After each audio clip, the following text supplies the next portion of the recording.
రోమీయులకు 1వ అధ్యాయము.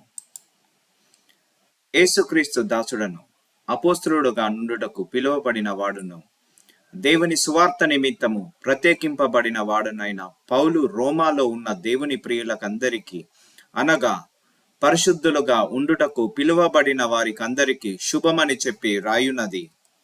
మన తండ్రి అయిన దేవుని నుండి, ప్రభు అయిన యేసుక్రీస్తు నుండి కృపా సమాధానములు మీకు కలుగును గాక.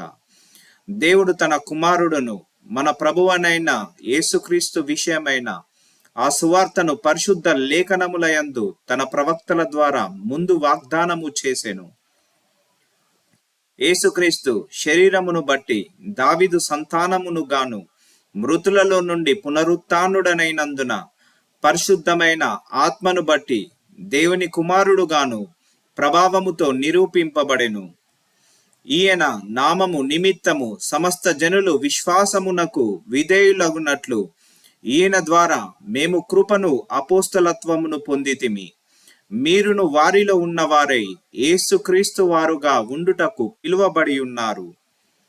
మీ విశ్వాసము సర్వలోకమున ప్రచురము చేయబడుచుండును బట్టి మొదట మీ అందరి నిమిత్తము యేసుక్రీస్తు ద్వారా నా దేవునికి కృతజ్ఞతాస్తుతులు చెల్లించుచున్నాను.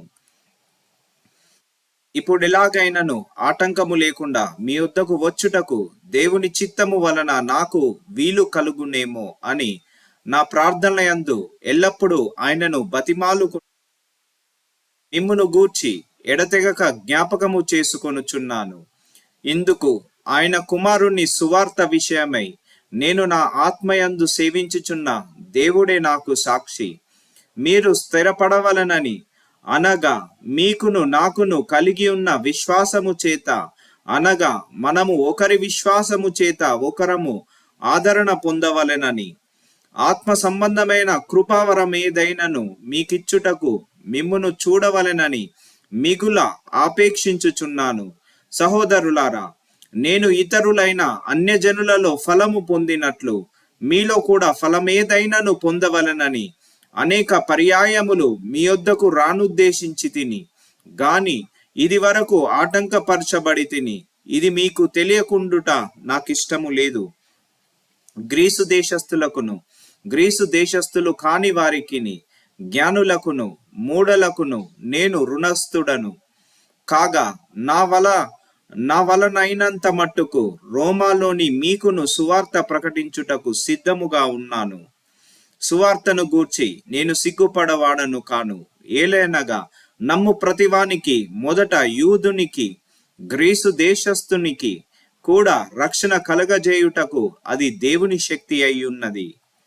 ఎందుకనైనా నీతిమంతుడు విశ్వాసము మూలంగా జీవించునని వ్రాయబడిన ప్రకారము విశ్వాసము మూలముగా అంతకంతకు విశ్వాసము కలుగునట్లు దేవుని నీతి దానియందు బయలుపరచబడుచున్నది.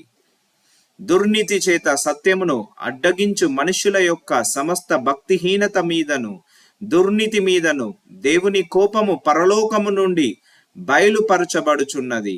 ఎందుకనగా దేవుని గూర్చి తెలియశక్యమైనదేదో అది వారి మధ్య విషదమయ్యున్నది. దేవుడు అది వారికి విషదపరచెను. ఆయన అదృశ్య లక్షణములు, అనగా ఆయన నిత్యశక్తియు దైవత్వమును జగదుత్పత్తి మొదలుకొని సృష్టింపబడిన వస్తువులను ఆలోచించుట వలన తేటపడుచున్నవి గనుక వారు నిరుత్తరులయ్యున్నారు. మరియు వారు దేవుని నెరిగియు ఆయనను దేవునిగా మహిమపరచలేదు, కృతజ్ఞతాస్తుతులు చెల్లింపను లేదు గాని తమ వాదములయందు వ్యర్థులైరి. వారి అవివేక హృదయము అంధకారమయ్యెను. తాము జ్ఞానులమని చెప్పుకొనుచు బుద్ధిహీనులైరి. వారు అక్షయుడగు దేవుని మహిమను క్షయమగు మనుష్యుల యొక్కయు, పక్షుల యొక్కయు, చతుష్పాద జంతువుల యొక్కయు, పురుగుల యొక్కయు ప్రతి మా స్వరూపమగు మార్చిరి. ఈ హేతువు చేత వారు తమ హృదయముల దురాశలను అనుసరించి తమ శరీరములను పరస్పరము అవమానపరుచుకొనున్నట్లు దేవుడు వారిని అపవిత్రతకు అప్పగించెను.